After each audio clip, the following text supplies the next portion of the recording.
Saturday. Did you show up? Will you show up on? No. No, honestly, I didn't even know there were these little fucking gay protests. I guess I'm not on the pussy he him forum, so I'm not getting the emails on where to show up on the map with my little poster board I made with glitter and glue. I'm home working like a man. While you're out doing that, I'm fucking your girlfriend because she's tired of dating guys who eat them out probably with COVID masks on. Okay? Why don't you just, right? Why don't you become a king? Why don't you become a king and actually do something?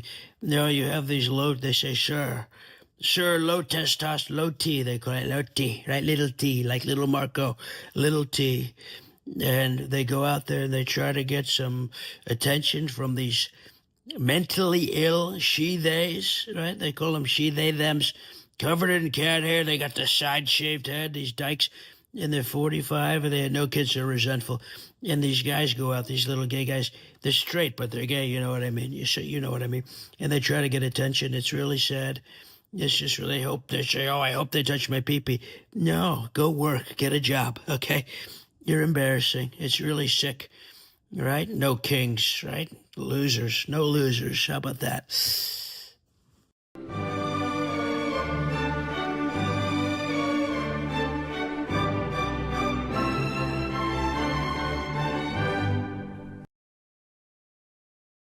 How is the CIA even able?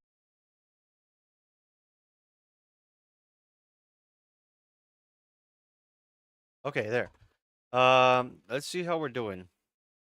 Well, we're gonna move on to a new episode of episode 24. Michael Leiserman, the Zen lawyer, winning with mindfulness. So hopefully this will be a. I mean, they're all really good. But what happened was last time, I don't know if I told you or if I mentioned it or if you've seen it, but in the previous episodes, um, it was his internal staff, and I got one of the episodes mixed up, and so I was like starting the second video halfway through it. So it was like, oh shoot, no context, like didn't know what was going on. This next one, we'll just start new because the other problem was that the audio wasn't good. So the audio wasn't good on the podcast itself. They were like interviewing another lawyer in a setting where the audio just was not good. Let me check myself out here. And I've been thinking about changing my stream.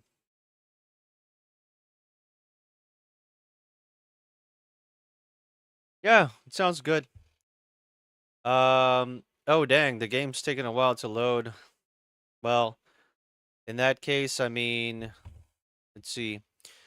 So we are going to be listening to a new episode of Trial Lord Nation, which is a podcast created by a lawyer named Michael Cowan. He has over 200 podcasts, and he's just interviewing lawyers on different topics. Kind of, it feels like whatever they want to talk about, whatever the lawyers he's interviewing want to talk about, depending on their specialty. He does a very good job. Um, he has the right people. That's the thing about like Alex Jones. When I first started watching Alex Jones in like 2015, 14, or well, way before that, but like when I really went all in, like listening to Alex Jones with my friends, and we were like dedicated watchers, listeners. What we realized pretty quickly was that, and my friend that was really into it at the time, what he would repeat, it was almost like a slogan to him. For me, he would always say, "It's not about Alex Jones. It's about Alex Jones's guests." Because the guests were the ones that brought the heavy duty, like epic topics. That's what was very interesting. And Michael Cowan, he has a ton of experience, of course, one of the most epic lawyers in the world. But he's interviewing these guests that have a lot of knowledge in the things that they're talking about. So it's very exciting to actually get to listen to him interviewing these people about these very complicated, complex subjects and their wins. Like these are very high level W's. And if I don't freaking press play soon, I don't know how long this stream's gonna go. I don't intend it to go too long. The thing, um, the thing is that um, what's already kind of late, and I only wanted to like jump back on and get back on the horse. But I don't really intend to make this a long stream or anything. Actually, quite probably one of the shortest streams just to get back into the rhythm of it. I don't want to lose that rhythm. I already kind of did, but not streaming for like 4 or 5 days. So I want to get back on it, get back on my desk here in my office because I got a really nice setup in my living room and I don't want to leave it. So I've been just sticking over there with my other computer and setup. It's really nice, but I want to come back here to my office to stream again. This is also a really nice little office. Um, Let me go ahead and press play. We'll listen to it, and then as soon as this game loads, it'll load, I guess. It might take a while. I don't know. Hopefully not. But here we go. Trial or Nation. I'll mute myself till it comes, till it loads. Hopefully that doesn't take long. This is Michael Cowan, and welcome to Trial Lawyer Nation. He helps us pan for the gold inside ourselves. You need to have grit. I mean, a lot of this is grit. I feel like I've been made a better lawyer. They're talking about something that's real to them. You have to be really careful not to be Goliath. They saved a bunch of lives and changed society forever. But let's just begin the conversation. Welcome to Trial Lawyer Nation, your source for guidance to win bigger verdicts, get more cases, and manage your practice. And now, here's your host, noteworthy author, sought-after speaker, and renowned trial lawyer, Michael Cowan.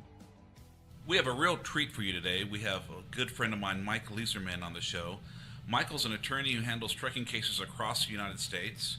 He's the co-founder of the Academy of Truck Accident Attorneys, and he wrote the leading treatise on trucking law, the 3-volume Litigating Truck Accident Cases. He's got a whole nother angle on law that's really helped me a lot. He's got a book he wrote, published through Trial Guides, called The Zen Lawyer, Winning with Mindfulness. It's a great read. He gives these great seminars. He is the one that gave me the courage to say no to certain types of cases, to focus on what I'm good at.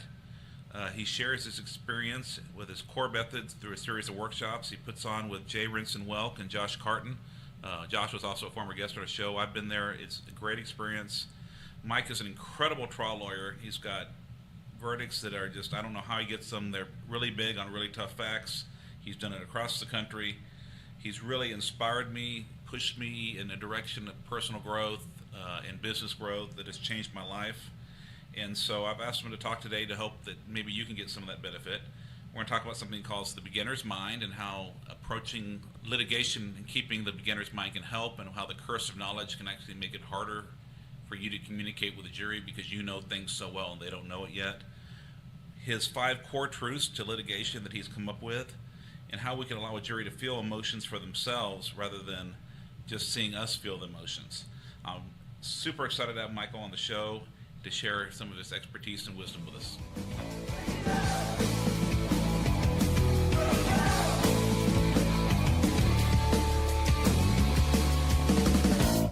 Today on Trial Lawyer Nation, we have Michael Leeserman. Michael, how are you doing today? Yeah, I'm doing great. Good to see you, Michael, as always. It's always good to see you, too. You've actually done a lot for... I believe he may have hosted this guy before.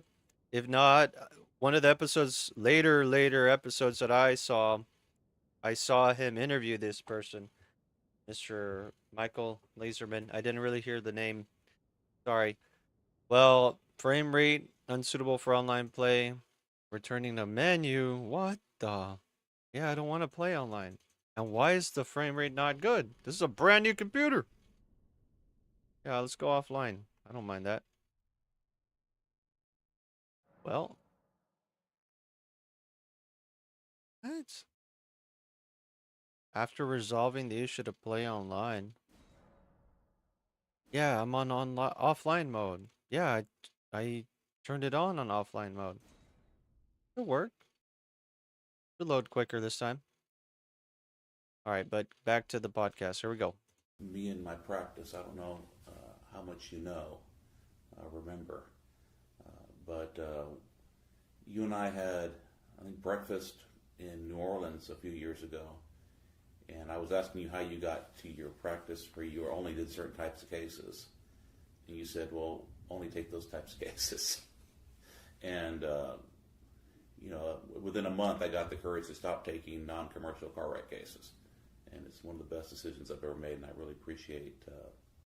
The main, like to be an exclusive commercial truck case, not just falls. This is just commercial trucks. Wow, pretty insane, pretty epic, intense. Well done. Okay, here we go. Now we get to play the game, and I advanced quite a bit. So we actually beat that twin blade lady. So I know that. Wait, hold on. This better have saved the game.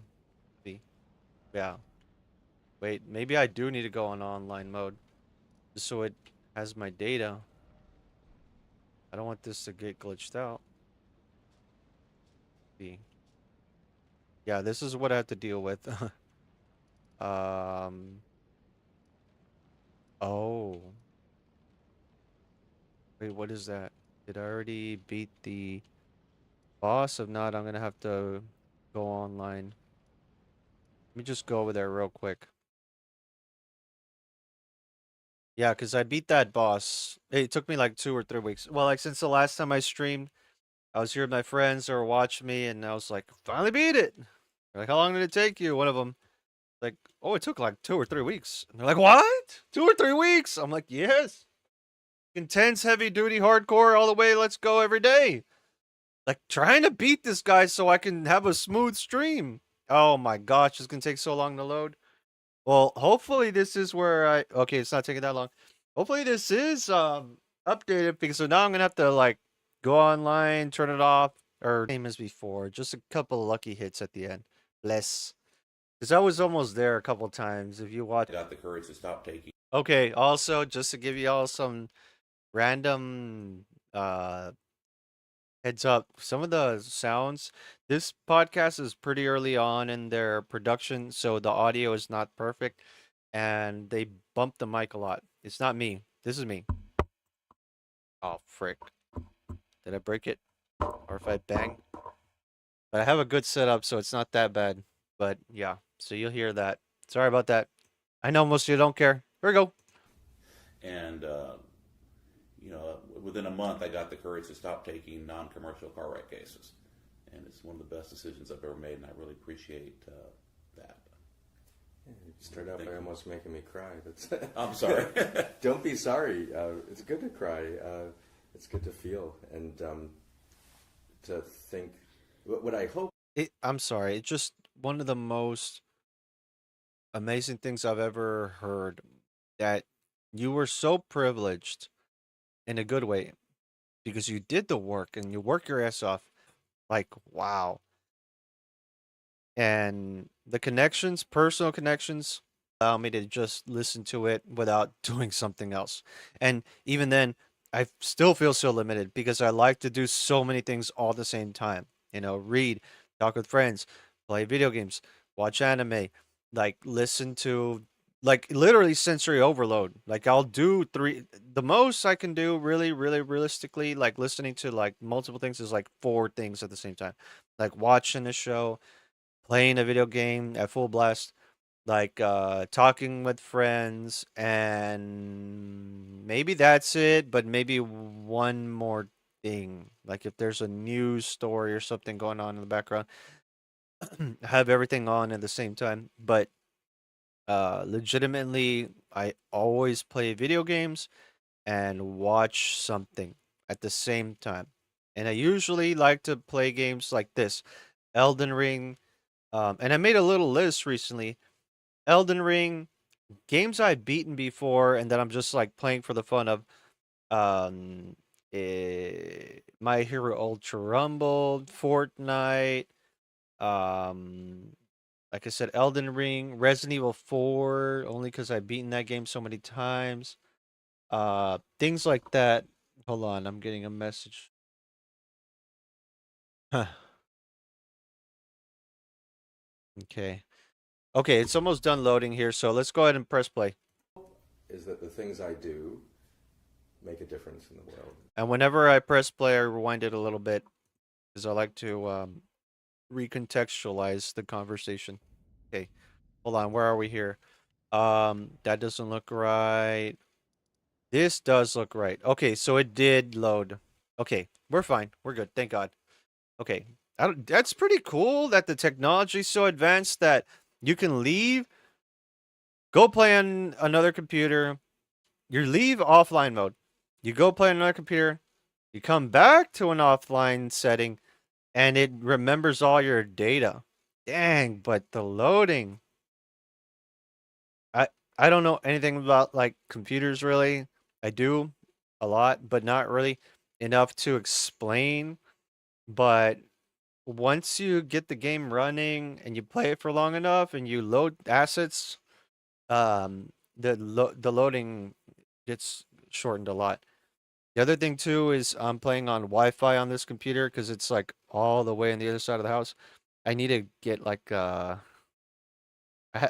I have the Wi-Fi router and modem and all that is set up in a very specific place for a reason. I need to get like a Ethernet, but the cable management is annoying. Okay, here we go. Back to the video, which is gonna take freaking like 2 hours, even though it's like an hour video, literally less than an hour. It's good to cry. It's good to feel and to think. What I hope is that the things I do make a difference in the world. That means representing clients, getting big verdicts, talking with other lawyers, teaching, learning from other lawyers. So that just really warms my heart to hear. Actually, had some good advice for somebody. You have quite a bit of good advice. It's Yeah. something in my life, and things you've taught me on jury selection have really helped me in trial. On the beginner's mind. I want to go talk about this in the podcast and the way I've approached depositions and examinations by trying to approach things with a beginner's mind instead of just getting in a rut of, oh, I know what I'm doing and I know what this case is, and then missing a lot of things because I'm the expert and I already know everything, and therefore I miss all the things that I didn't really know.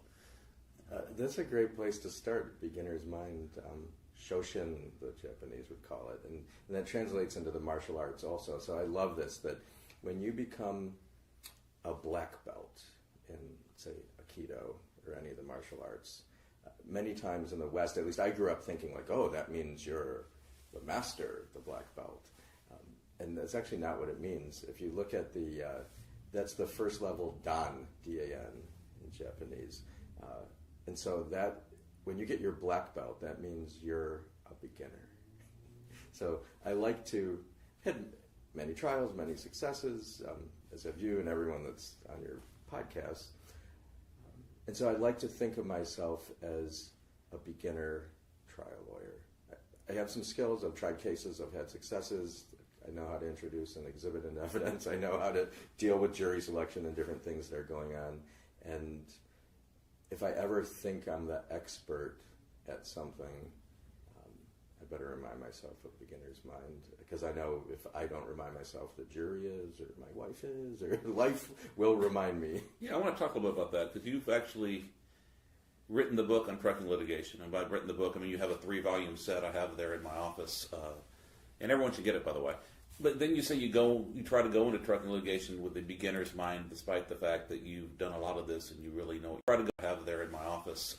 Written the book on trucking litigation. What's the book called? Written the book. I mean, you have a 3-volume set I have there in my office, and everyone should get it, by the way. But then you say you try to go into trucking litigation with a beginner's mind, despite the fact that you've done a lot of this and you really know what you're doing. What is the beginner's mind? I guess you have to look it up. Michael Laserman.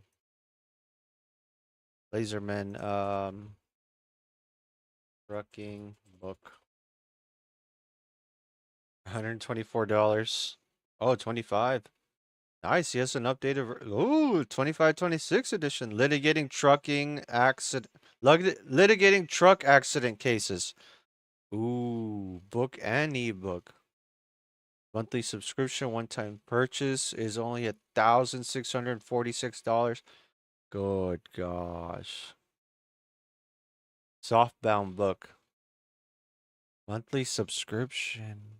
One-time purchase, $1,266. Good freak. Dang, man. I need to show this to someone. Can't say who, but we gotta show them. M. Show it to M. Let me share with the right person. Myself. Save it for later. Wow. A lot of money. $1,600.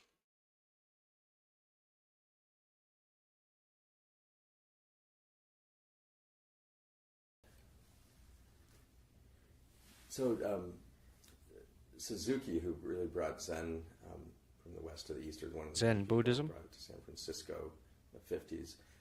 His book, Zen Mind, Beginner's Mind, is just a translation of some of his talks. And so the first sentence is something like, in the beginner's mind there are many possibilities, in the expert's mind there are few.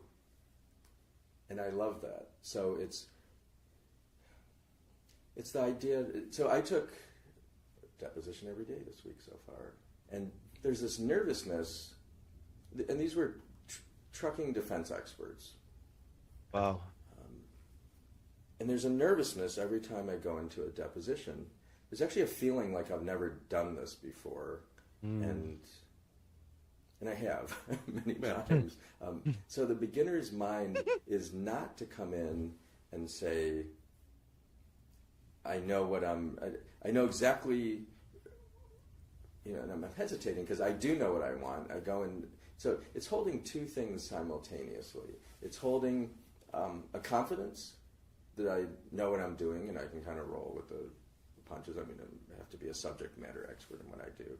But at the same time, it's, for lack of a better word, a humility. It's not being a know-it-all. So when I ask a question in deposition or trial, I ask a question because I want to know the answer. So I want to treat the other human being with respect. I certainly have a goal in taking a defense expert's deposition. My goal is not to just discover what the case is about. I already know what the case is about going into the deposition. I use the defense expert's depositions to prove my case. So I know there's like ABC that I want to get out of that expert. Now, the most common objection I get when I'm taking a defense expert's deposition is, objection, that's not what they're going to be talking about at trial. That's not what their report is about. Say, my deposition, I don't care. I know they want to talk about this, that my client was speeding, or this, that the report says the truck company had a satisfactory rating. I get that. I admit that. I want to talk about, for a company to be acting in a reasonably safe way, they should do drug and alcohol testing before they put someone on the road. Well, that's not what this case is about. I don't care. I'm asking the question, answer it. So maybe I've strayed from beginner's mind a little bit. Here we go. On the one hand, I know what I want. I want to get the things that will prove the standards of care and duties in my case. On the other hand, I know that I was probably the most arrogant little kid. Like, I think in school, I like to think back on it like I was bullied, and when I think back on it, maybe there was a good reason I was bullied. This just came to me. I never said that out loud before, but I was kind of an arrogant little kid, like the know-it-all, and I was, maybe because I was like very physically small, like I was the smart kid that had to show that off. So I've had to learn to get away from that, to ask a question. And this is really super powerful at trial. If you ask a question of the other side, your side, and you're really asking for an answer. Yes. So I like to think of it as not just asking a question to ask the question without having any... What the... Oh, freak. I just glitched through the game. Did I just find like an epic glitch that's gonna change the world of speedrunning forever? Maybe, we'll see. Who knows? This may have changed speedrunning forever. We're breaking records here, boys. Greatest of all time. Amazing. Yeah, because that's what the liberals do. A lot of the atheists, especially atheists, they'll do. They'll pile on questions without ever having anyone like without the intention of having those questions answered, or without having the intention of listening to what the answer may be. That's the problem with talking or listening to idiots. Not sure if that's what he's about to say. Question of the other side, your side, and you're really asking for an answer. So I like to think of it as if a defense witness or any witness got on the stand and said, "Oh, your client's light was red and they ran it," that I'd actually kind of hesitate, take that in, and I'd probably say something like, "Oh, if that's the case, we should dismiss our case. I need to take a break, Your Honor." Now, we do our homework, so those things don't happen. That's funny. I mean, I have had things like that happen in cases. You know, the police officer gets up, the defense has gotten to him, they say something opposite of what you thought they were going to say. So that's a beginner's mind. That was a trial I had. And the police officer gets up, and it had to do with conspicuity. Could my client have seen the truck down the road on I-75? And my case was going to be about, well, no, you couldn't see it. The police officer gets up and says, "Oh, you could see it." "Well, how do you know you could see it?" "I shined a flashlight at it." Well, this is all new stuff. It wasn't in his deposition. He never told me this. But when I hear that, so a beginner's mind is to hear that, to not blow up and go ballistic and move for a mistrial. And to think, well, wait a second. Maybe that's true. Okay. What do I do with that?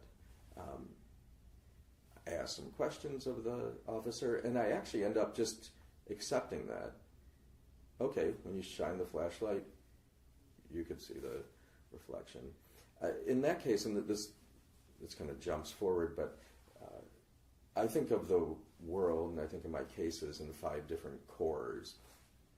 The physical core, emotional, logical, motivational, and what I call the Zen core. Dang, he's talking about seasons of an anime. He's talking about cores, bro. We're barely starting to catch up to calling it that over here. Cores. Jeez, here we go. It jumps forward, but I think of the world, and I think of my cases in 5 different cores. In the middle of the night from a dead stop. We have this curse of knowledge. When we're in front of a jury, we start talking about on August 6, 2008, blah, blah, blah, and 8, blah, blah, blah, and that this motor carrier didn't have the proper operating authority. At the exact moment I saw when that stream got cut off. Let me rewind a bit. I-75 has a motivational, and what I call the Zen core. And each of those cores has a truth. The physical core, emotional, logical, motivational, and what I call the Zen core. And then Zen. And each of those cores has a truth, simultaneous truth. So in that case, the logical core truth was, you don't put a dump truck into the fast lane of I-75 in the middle of the night from a dead stop. That was something everyone conceded, everyone agreed with. That was clearly the facts that everyone agreed on. And so that became my logical core truth. And so that was the same case. So despite the fact that now the officer, and at first I want to scream like, "Damn it, that's not what you said." Right. I think, well, I'm in front of the jury. We have this curse of knowledge. When we're in front of a jury, we start talking about on August 6, 2008, blah, blah, blah, and that this motor carrier didn't have the proper operating authority. We start throwing these words out that sound like if someone were speaking, I don't know, Swahili or German or it's some loading language you now. don't know. Like we start talking in this language, and even the facts, the underlying facts that we've lived with for so long, people just feel so submerged that I think they get lost. Jurors get lost. So, to me, if I were to take the 5 cores and just say, make it as simple as possible, I would say that for every case, I want 2 blanks filled in. The 2 blanks would be, this case is simple because blank. This case is important because blank. I've got to be able to fill in those blanks succinctly, and just, it has to be something that's common sense and makes sense. So I guess that's an example of beginner's mind. I heard the police officer say that. I mean, critically kind of challenged it and thought about it, asked him a couple questions, and I realized actually, I think he did do that. I don't know why he didn't say it before. And even if he didn't, what am I going to do, start fighting with the police officer in front of the jury? So it's something I see lawyers do a lot. And one of the Zen lawyer workshops I did recently, it's very powerful, working with a great lawyer who came in, and we were dissecting post-trial a bad verdict. I realized that some of my audio is really good on the mic, but not good in the capture for the podcast. I don't know how to make that louder, because I do believe in you want it loud. To me, so that's loud as it can get. Rick, audio YouTube capture. I'll have to fix that some other day, man. That's unfortunate. Yeah, unfortunately, I can't up it up anymore. Can't turn it up as loud as it's gonna get. It's very interesting. I mean, to have to research it right here on the winging it. Volume booster for YouTube, Chrome, or Firefox. There is.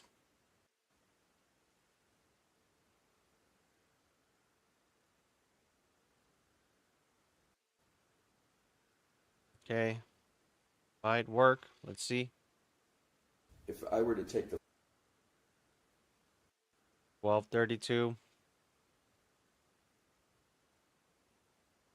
Like if someone were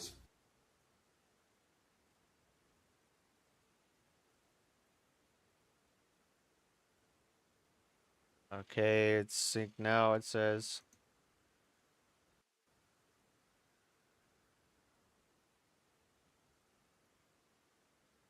someone were speaking, I don't know, Swahili or German or some language you don't know. Like we start talking in this language, and even the Oh, it's not going to be as easy as I thought, of course, because of course. Hopefully we have this curse of knowledge when we're in it's a little louder, theory. actually, yeah. We start talking about on August. I think it's louder. Okay, let's go back. Yeah, the first streams are going to be scuffed as frick. Here we go. Maybe that's true. Okay. What do I do with that? I ask some questions of the officer, and I actually end up just accepting that. Okay, when you shine the flashlight, you could see the reflection. In that case, and this kind of jumps forward, but I think of the world, and I think of my cases in 5 different cores. The physical core, emotional, logical, motivational. That wasn't me. What I call the Zen core. And each of those cores has a truth, simultaneous truth. So in that case, the logical core truth was, you don't put a dump truck into the fast lane of I-75 in the middle of the night from a dead stop. That was something everyone conceded, everyone agreed with. That was clearly the facts that everyone agreed on. And so that became my logical core truth. And so that was the same case. So despite the fact that now the officer, and at first I want to scream like, damn it, that's not what you said. Right. I think, well, I'm in front of the jury. We have this curse of knowledge. When we're in front of a jury, we start talking about on August 6, 2008, blah, blah, blah, and that this motor carrier didn't have the proper operating authority. We start throwing these words out that sound like if someone were speaking, I don't know, Swahili or German or some language you don't know. Like we start talking in this language, and even the facts, the underlying facts that we've lived with for so long, people just feel so submerged that I think they get lost. Jurors get lost. So, to me, if I were to take the 5 cores and just say, make it as simple as possible, I would say that for every case, I want 2 blanks filled in. The 2 blanks would be, this case is simple because blank. This case is important because blank. I've got to be able to fill in those blanks. Just trying to load the assets in. It has to be something that's common sense and makes sense. So I guess that's an example of beginner's mind. I heard the police officer say that. I mean, critically kind of challenged it and thought about it, asked him a couple questions, and I realized actually, I think he did do that. I don't know why he didn't say it before. And even if he didn't, what am I going to do, start fighting with the police officer in front of the jury? No, never. So it's something I see lawyers do a lot. And one of the Zen lawyer workshops I did recently, it's very powerful, working with a great lawyer who came in and we were dissecting post-trial a bad verdict, a defense verdict. And what I realized was there's such a temptation for all of us, because we hate being lied to. As a human being, you don't like to be lied to. We bring all of the anger into the courtroom without allowing the jury to experience it. So part of the idea of Zen being a Zen lawyer, Zen means reality. It's experiential. And so, to me, a trial, a deposition, really life, is about the experience. So here's the example. You have a case, well, I can think of a case I had. It was the last trial I had, where the truck driver, the defendant, was, told the police one thing. I rolled through the intersection, and then in her deposition said another thing, and then I think in a statement to her company said a third thing. Oh, freak. So here's what I do in that case. What I don't do, and is the temptation, is to come in and start my opening saying, this truck driver is a liar. Right. Right? Because that's a conclusion, and I want to show that to the jury, not give them a conclusory statement. So how do I do that? Smart. I have to recreate that. I have to have a beginner's mind. I have to set aside what I already know while still knowing it and say to the truck driver, so tell us, get her out of her seat. And I had her stand next to me and put her hands on the invisible steering wheel, and let's walk up, which is kind of like driving up physically in the courtroom, to this stop. All right, did you, and then show us exactly what you did. Did you roll? Did you stop? Oh, no, I stopped. Dang, they're strong. You sure you didn't roll? No, I didn't roll. I stopped. And show us exactly where you stopped, and how long did you stop, and show us how long that is, and so on and so on. Okay, now she's shown us. Now the jury has seen that, and she's shown it to the jury. Now I can say, in that case, I chose to put the police officer on first. Many times I'll put the truck driver on first. Mm-hmm. Put the police officer on first, who had already testified. She told me she rolled through at 5 miles an hour. So, okay, I've seen what you've shown me. We just heard from Officer Jones, and you can pull it up here on the screen. You told him you were going 5 miles an hour. Is that true, that you told that to him? Oh, no, I don't know why he would say that. I didn't tell it to him. Okay. Do you know why he would have written that? No, I didn't tell that to him. Okay, you didn't tell that to him. I'm not going to fight anymore with her. But what I've just done is now the jury... Oh, shit, he's still alive! No! In front of the jury, not me just throwing all these documents. And I think now the jury can be a little pissed off. Instead of me bringing the anger, these people are lying to me, now the jury can feel... Wait, just the jury. She's impeached herself in front of the jury, not me just throwing Hold over on, hold to on. Sorry, get sorry, 5 sorry. miles an hour. Is that true that you told that to him? Oh, no, I don't know why he would say that. I didn't tell it to him. Okay. Do you know why he would have written that? No, I didn't tell that to him. Okay, you didn't tell that to him. I'm not going to fight anymore with her. But what I've just done is now the jury. She's impeached herself. Okay, boys and girls.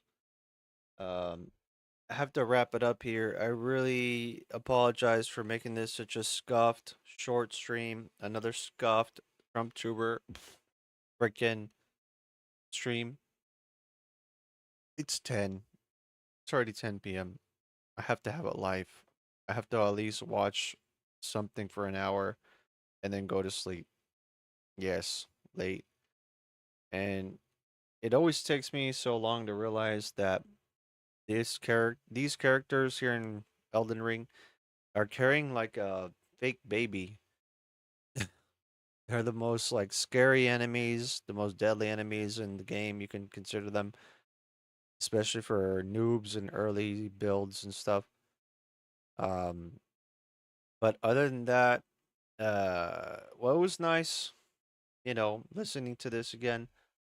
I really do need to save this one because this is a heavy duty episode. Like this is like I showed you guys, like if you actually look it up, this guy's books cost like $2,000 for the 25-26 edition. It's like 4 thick, humongous books, and they're totally worth buying.